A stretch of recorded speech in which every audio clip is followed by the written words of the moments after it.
Hi, okay, so this is your video for assessment D, which is your essay. I've actually used a lot of content from Michael's lecture because he went into the essay question itself in some detail. So let's listen to Michael first.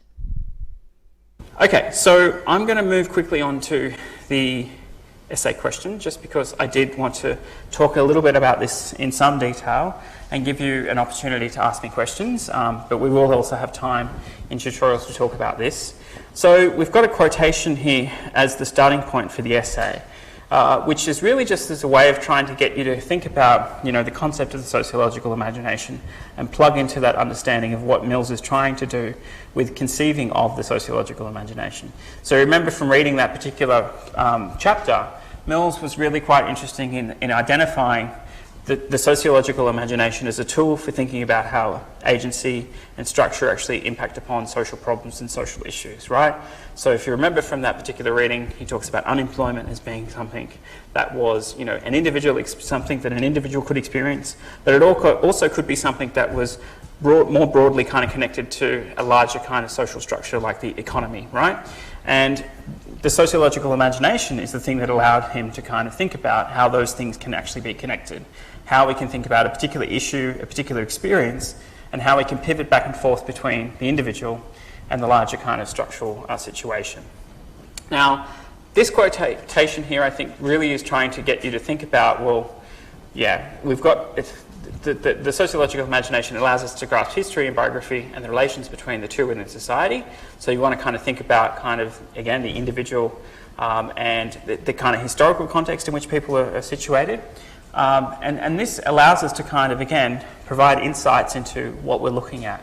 So in relation to one aspect of social life, chosen from the list below, what is this task and what does it promise? Okay, so what you need to do for this particular essay is select a particular topic, so a broad area topic, one that will, so either gender, health, music, education, and you've got to focus down really quite narrowly on what you want to look at, but think about it in relation to framing it around Mills's kind of concept of the sociological imagination. Now, the task and the promise thing is, I think, an interesting one because when we think of task, what do we normally mean?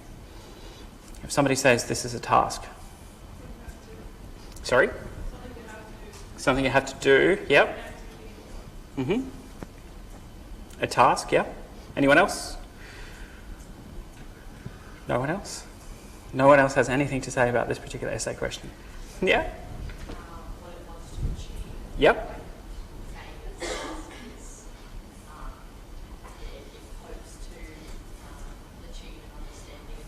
Yep. So it's the thing that actually allows you to kind of pivot between the two, the structure and the agency. That's kind of the task or the function of the sociological imagination. But it's also its promise, right, in the sense that it's the thing that allows the analyst to kind of observe and understand complex social phenomena and understand how they might be related to kind of individual experiences, but also broader social structures. Okay, so and this is kind of what he means when he says the task and the promise, okay? So it's the thing that allows us to kind of connect phenomena that we might not necessarily think are connected, but actually bring them together into a way of conceiving of and kind of developing social problems. So you remember from this particular chapter as well that Mills goes to quite a lot of length to actually talk about kind of this is actually what sociology should be doing. So if you remember at the beginning of that book, he actually does talk about critiquing other sociology that's in existence, and he's saying actually, well, sociology should be doing this. It should be thinking about using and diagnosing social problems through using the sociological imagination.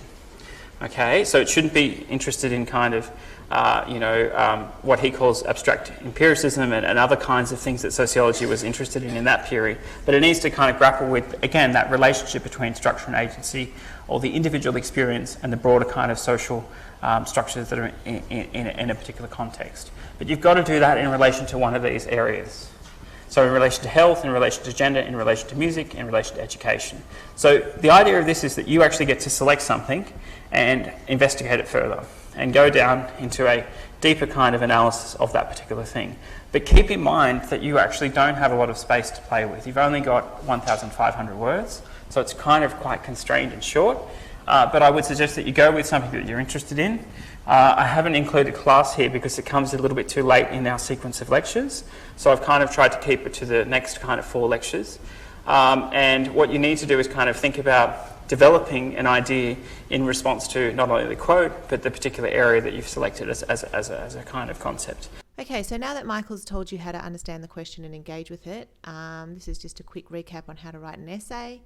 There's a formula for essays, and if you follow the formula, you can't go wrong. It's not terribly exciting, but it does mean that you can do well in your essay.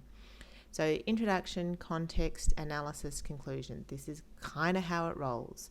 So in the introduction, you set up what's to come. It's called signposting. You do it throughout the whole essay. Then you give the context, so how you understand Mills, how you understand your theme, how you're applying it. Then you actually get into the guts of your analysis. What have you actually argued? What are you presenting as your ideas and things like that? And then you conclude, which is your introduction again, which makes it a hamburger, okay? So the introduction and conclusion of the bun, they're slightly different but basically the same. Context is the salad, it's good to have, it makes a hamburger taste good. But the meat, apology to vegetarians and vegans, is where it's at. Okay, that's your analysis, that's your argument, that's where you push your thesis one way or another. Okay, so that's really important. For all body paragraphs, they follow a structure. You give a topic sentence, this is what this paragraph is about. You provide your evidence, that's your example. So that's your literature. Then you explain it, and then you link off. Now that I've talked about that, I'm going to talk about this. It is, again, all a formula, but it means we all understand what's going on, and it means you guide the reader through what you're arguing. It's boring, or it sounds boring, but a well-written essay is brilliant, and it's how you succeed. Don't go crazy, okay? If you want some help, there's study skills. Please keep an eye out for how that's operating in relation to the coronavirus stuff. So make sure you go online and have a look at what theirs doing. If you do your draft early enough, you can actually access Studiosity, which is in Canvas, and they will actually proofread your essay for you. So you can actually go to Studiosity if you have your draft early, so you can actually then get them to proofread it for you. So if you get organised, you can actually use Studiosity in that way. So please make sure there's support out there for you. Michael and I do not read drafts, so you need to use Studiosity if you want someone to do that, or the study skills people. All right, remember the rubric. So many of you did not read the rubric for assessment C, which was the annotations, because you didn't explain to us how you found your sources, which was in the rubric. So make sure you read the rubric. Okay, so argument. Have you got a good thesis statement? Do you argue it out? How well did you set out the question? So this is the argument that you're putting forward. Did you lead us through it? Did you identify core issues? So, for example, if you're arguing X, then did you have Y in there? Because that's a really important element of it. Did you use your sources? Okay, so have you got the peer-reviewed sources in there? Are they sociological in nature? All that sort of stuff. Have you got an idea where we don't know where it came from? So sometimes my comments are things like, how do you know this? So if you say 10 out of 10 people say X and then don't cite that, you've got a problem, okay? You've really got to make sure you cite stuff. Okay, so the arguments is actually, how did you use your literature? So did you have contrasting literature? Did you have supporting literature? This is actually how you engage with your literature and why the evaluation in assessment C is so important, because it means you can work out what's weak and what's strong. All right, this is grammar, syntax, all that sort of stuff. So prose and, structure, and the requisite number of references. So that's 10, right? We require at least 10. So, but if you want an HD, it's probably going to be more than that. But it's also how you use your sources as well. So, don't get focused on having, 20 sources, because if you've got 20 sources but don't argue with them well, then it becomes meaningless anyway. All right, what we are suggesting is that for 1,500 words, at least 10 gives you enough to build an argument with and to provide contrasting ideas. Okay, I hope this has been helpful.